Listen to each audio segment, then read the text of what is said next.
Good afternoon, everyone. Welcome back to Watch Your Six. I'm your host, Jason Edwards.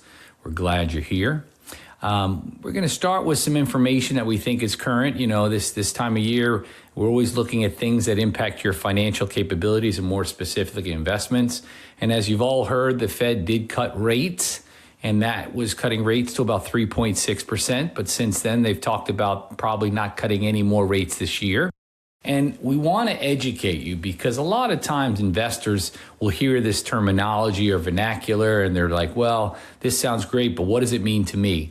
Well, interest rates are a big deal and they have a huge impact on you financially.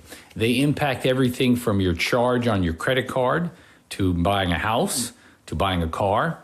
So that's why there's been such a big back and forth on should the Fed have adjusted rates earlier, should it not have?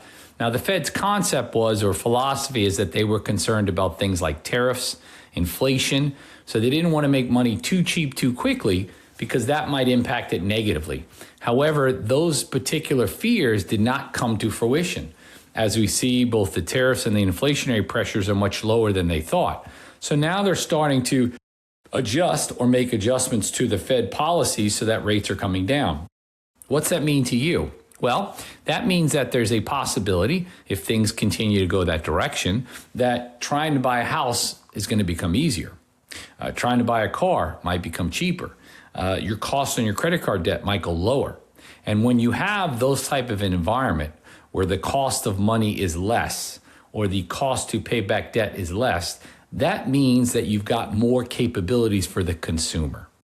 And why is that important? Well, we've talked about that in the past, that 70% of the U.S. economy is based on consumer spending. So if we have an environment that allows consumers to have more money, the natural tendency for you as a consumer is to spend more money. And when you spend more money, what happens to the economic growth of the country? Well, it goes up. So when you have these kind of environments, these are the things that want to be trigger points where you look at investing in U.S. markets, where you're looking at investing in U.S. economic growth positions. And we'll talk more about that in our podcast, but those are the kind of things you want to monitor. Now, the problem with institutions or entities like the Fed or other groups, sometimes they may be a little too slow. So they may have a tendency not to react quickly enough or to maybe underreact. And what does that do is that can have a dramatic impact on the economy. So what do I mean? Well, if you take the alternative where rates are not adjusted quickly enough or low enough, so housing prices or cost to finance a house is still high, your credit card bills are still high, and maybe to buy a car is still high, less people purchase. When less people purchase, now what's happening to the consumer spending? What's going in the adverse direction, right? Or inverse direction. So now you've got it going in a scenario where you're going to have less spending, less capital coming into the U.S. economy, and obviously the economy then does not grow at the pace it should. So it's a fine line. There's a lot of politics out there. We try to stay in the middle on that kind of stuff. But from an economics perspective, as a consumer, you want the Fed to cut rates. You want those interest levels to become much lower because that means now you get back to the mortgage rates of 3, 4, 5% as opposed to 6, 7, 8, or 9. Remember, we don't remember this sometimes, but our parents were dealing with interest rates of 18% on a house. So the cost of money is much lower than it's been in the years past, but we may have a nice additional cut maybe next year. And if we do, I think that's going to be a huge catalyst for the U.S. economy. So that being said, we would all strongly encourage whoever you sit with, your financial planning team, try to start positioning yourself looking at U.S. domestic and making sure that you're in positions and areas that can really benefit from lower cost of money. And sometimes, again, if you don't have the financial team together, you may get caught up in looking in the wrong area. So while there should be positions in your portfolio doing really well, you may have missed the boat because you were concerned, overanalyzing, didn't have the information, put things off, procrastination, which is a huge, huge impact on people's portfolios or growth. So let's make sure that you're not doing that and make sure that you stay abreast of what's going on. Now, that's going to lead us into the topic this morning. In our discussion, we're going to be discussing diversification. And the biggest thing that we see when it comes to clients coming to us, or even our multimillionaire clients that are very successful, is one word that impacts them all. It's not fear. It's not apprehension, it's greed. And I don't want to say that clients are greedy, but greed has a propensity to wiggle itself into any investment philosophy. So what do I mean? Well, if you have a client, for example, and that client has, 4 or 5 positions, and those 2 or 3 positions are making 20, 30, 40%, their natural tendency is to want to make 40% on everything.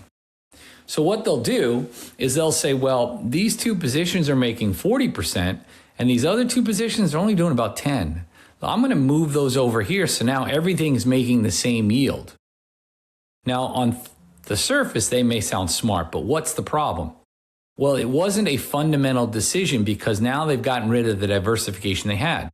The reason the other positions probably made 10% is because when the market corrects, they only drop 5 or 10%, while the portfolio positions that are doing much greater, that are 30 or 40, have a higher deviation. And remember in previous shows, we talked about that. That means it has a higher tendency to go up or down. So while it's up 40, it could drop 40. Now, what was the motivator for why they moved from the 10 to the 40? It wasn't because they liked that fund so much more. It was greed. And it was a subtle greed. It was just, you know what? I think I'm missing the boat. And we have clients all the time say that to us. Oh, Jason, you've got this portfolio set up, but I'm doing so great over here. I'd like to move them. And we have to slow them down and explain to them that you can be your worst enemy. What we're looking for is an overall portfolio yield. So if one part of your portfolio is doing 40 and one part's doing 10, but then there's a sizable market correction where one of your portfolios drops 30, but the other only drops 5, now your net yield is still being stable. So it's critical that you understand and establish a good diversified strategy for your investments. And that's why we say all the time, work with an educated team. We'd be happy to help you, but make sure you have a team that is looking at your portfolio from the outside in and is not emotionally involved. When you look at the portfolio, unfortunately, you traditionally will just look at rate of returns. That's it. You're not really concerned about sector. You're not concerned about classification. You're not concerned about the industry norm. You're not concerned about benchmarks. You're just saying, well, what did I make this year? And in a bull market, things sound wonderful. Right now, we have a very robust market. The market's doing fairly well. And you could probably invest in almost anything and you're making a little money. You're doing well. But when a market corrects, and I've been through 4 or 5 of these, that's when you earn your money. That's when your team has done their due diligence and is structured in such a way that you're not riding all of those gains you made all the way back down to where you started. And if you do, in some cases, you may not recover. I've shared with you in the past some stories of clients that came to us looking for advice, got the advice and didn't listen. I'll give you a good example. There was a client that came to us one time with a portfolio about $3.5 million. This was during the tech bubble in '99.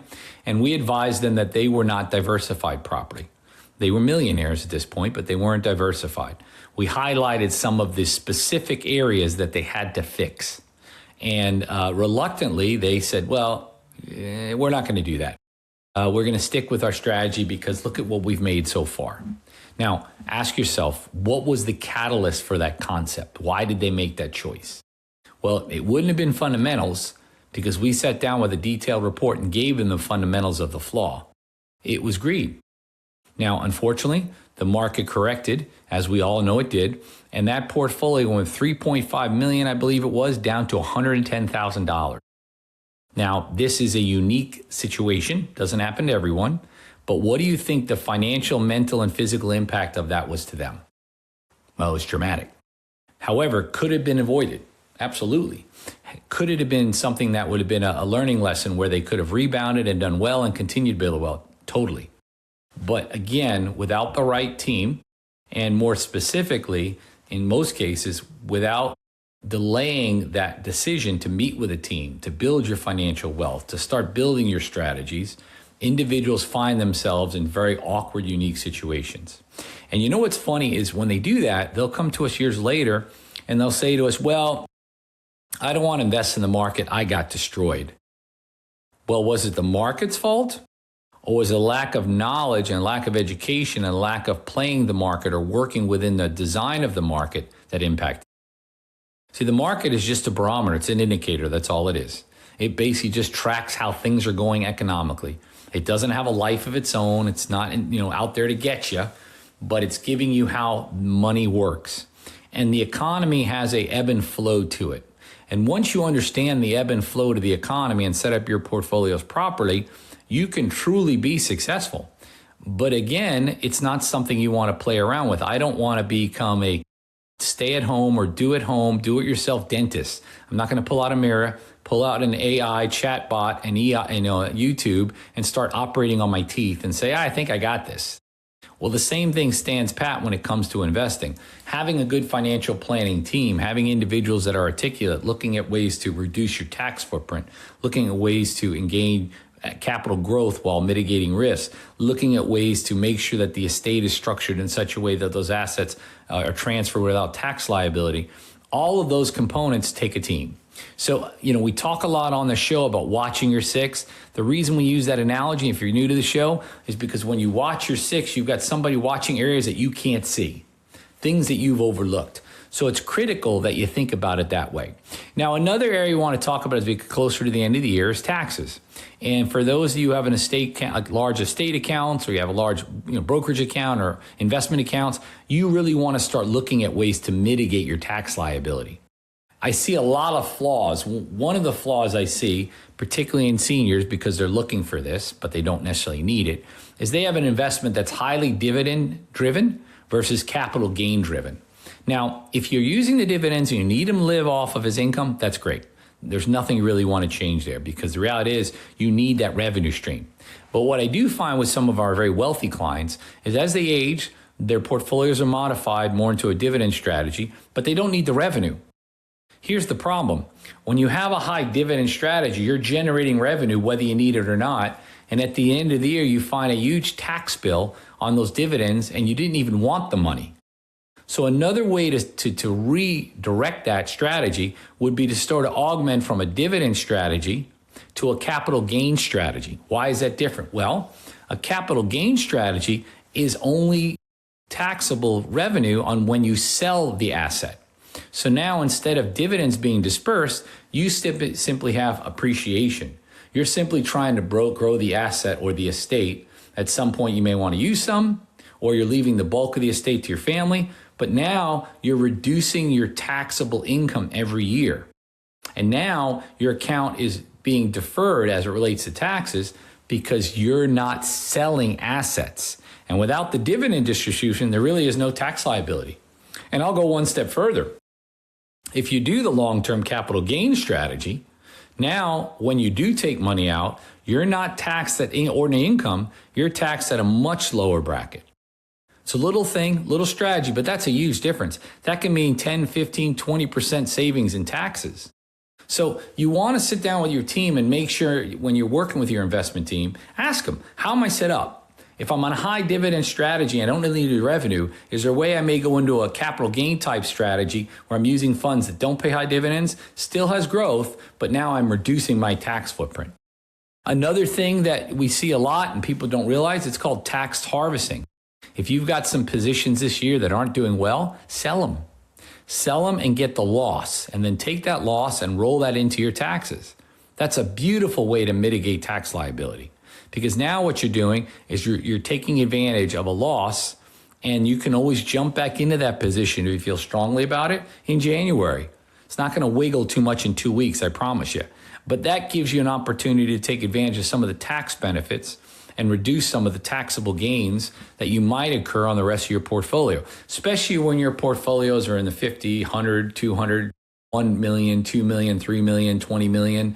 Now tax harvest can be huge. There are, of course, caps on that, but meet with your tax counsel. Get some guidance on what the number is, and then start looking at ways to reduce your tax footprint. You've only got a couple of weeks now, so if you're not careful, you miss the boat, and your procrastination may bite you even more. So we recommend, don't put something off that you can do today. Sit down and go over that with your financial planning team. I would encourage that yesterday to do it, because as you get closer to the year end, many of these offices, like our offices, start closing for the holidays, letting their employees be with their family and friends. So don't put things off and just say, well, I should have done it already. Because again, these things impact your growth. They impact your ability to build wealth. Taxes is one of the biggest impact to wealth. So when you've got accounts that are getting nibbled at 5-10%, that's huge. That also goes into the discussion, and we talked about, many individuals at a senior age like CDs. Another thing you got to be careful of, because you got to look at the taxes. If you're putting money in a CD because you don't need the money but you want some growth, sounds great on the surface, but that 3 or 4%, you get taxed on. So now all you've done is create a tax bill for the IRS. And if inflation is above 4%, you made nothing. So there are a lot of moving parts as it relates to how you want to be structured. We want to make sure that you understand that, because in addition to knowing what to invest in, the things that really impact your growth is how and why. So we hope those little things help you. We hope those things give you some guidance. We look forward to talking to you.